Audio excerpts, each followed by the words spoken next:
bahay na to! Ano ito, Tiyanak?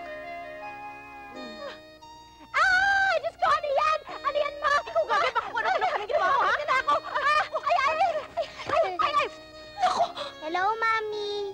Madonna! Ikaw lang pala, ha? Kayo niloloko niyo ko, ha? George, ha? O ano? Tanghali na! Hindi ka pa ba magtitinda ng uling sa palengke, ha? Wala ka nang aabutan doon! Inaanto ka pa! Pwes ito ang gigising sa'yo! Sandalo! Naman eh! Gising sabi! Hoy! Saan ka pumunta? Bakit ka sumalun dyan? Gagay! Halika! Gagay! Halika muna dito! Ama naman kasi! Inaantok pa ako eh! Ginigising-gising niyo pa ako! O, eto halika na! muna! Halika ako! Halika nga dito! Nakakahiya ka! Babaeng tao ka pa naman dyan eh! Gagay! Halika muna! Sabi sandali! Arit ko! Tama na, ha?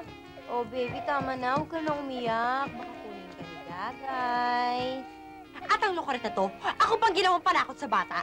Hoy! Hindi ako bumbay, ano? At kung gusto mo tumanya ang anak mo, sabihin mo sa kanya, huwag siya titingin sa pagmumukha mo! Aba? Itong mukhang to? Bakit? Anong gusto mo, ha? Janice? Ano pa? Pare. Saling? Painom naman, oh. Nauuhaw na ako, eh. May naamoy ka? Doon. Hindi naman ako. Ito yata katabi ko babaho eh. Salamat, ha? Ako? Che! Gagay, sandali lang.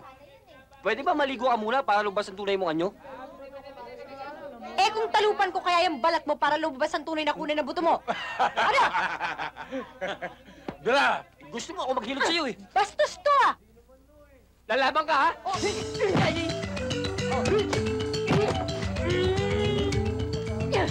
Ano? Ha? Oh!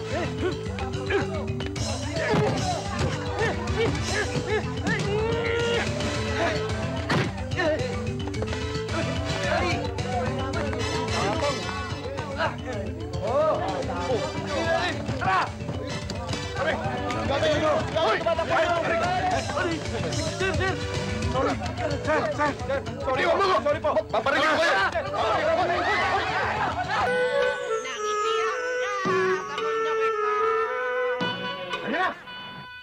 Talagang 120,000.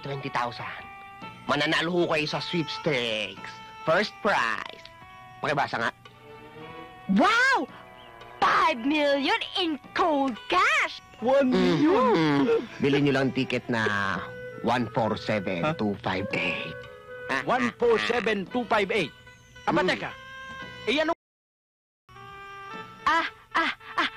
Sir, kasi yung mga numbers na yan, sir, yan eh. Nagra-rumble-rumble yan eh. Ganun na nga ho. Ganun na nga ho. Ganun ba? Kaya, yung 120,000 ho, yung pera. Teka. Bakit? Eh, kung alam ninyo mananalo ang numero, eh, ba't hindi pa din nyo bilhin ang ticket na yan? Bawal ho sa amin ang Eh, hindi naman sweepstakes, ah. Ano ba talaga gusto mo? Magtalo, manalo? Eh, siyempre manalo. Eh, ganun naman pala eh. Ilabas nyo na. Oo, ihatag nyo na Honda to. Teka. Bakit na naman? Dadagdag pa ako ng 50 mil. Ha? Puro nyo lamang sa akin. Magtatago mga malaking reward yan. Fortune teller ho ako. Hindi man ho ako fortune hunter eh. Kaya sorry na lang ho. Tsaka boss, may sabit yan eh. O sige na, kadatong. Labas na. Huwag mo na sarado ah. Sino yung mga naloko sa akin? Hoy, aresta! Sige! Hoy!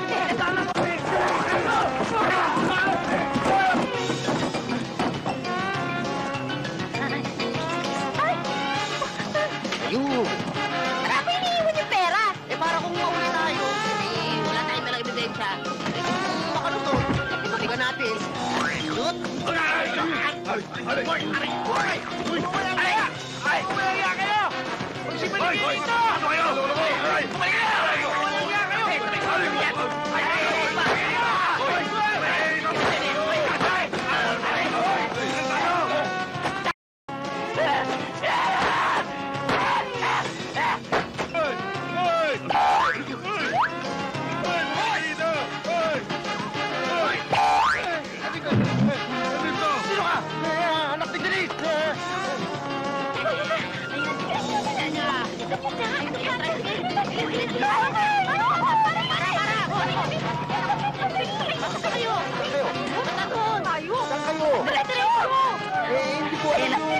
Dito! Ayun na sila! Muli! Dito! Dito! Eto, alam ko. Dili. Kumusta na po kayo? Sana po, nasa mabuti kayong kalagayan tulad ko. Inay, Itay, meron po akong magandang balita para sa inyo.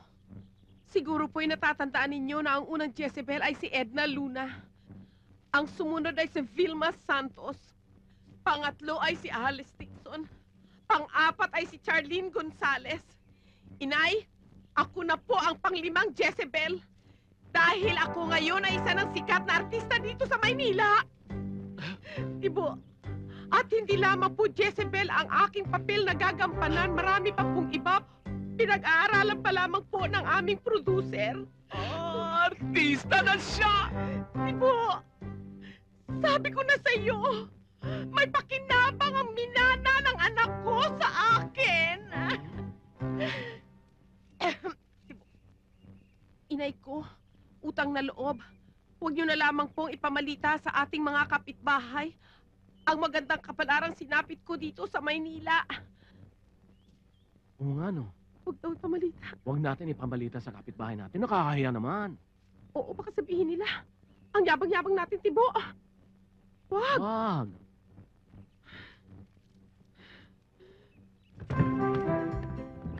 Mga kapitbahay! Ang anak kong si Juliet! Sikat na artista na sa Maynila! Isa na siyang superstar! Isa na siyang megastar! Isa na siyang diamond star!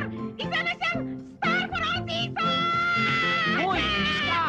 Nakakahiya ka naman. Bakit? Hindi naman kailangan ideklara na ang anak namin ay superstar na. Hindi naman kailangan isigaw na siya ay isang megastar.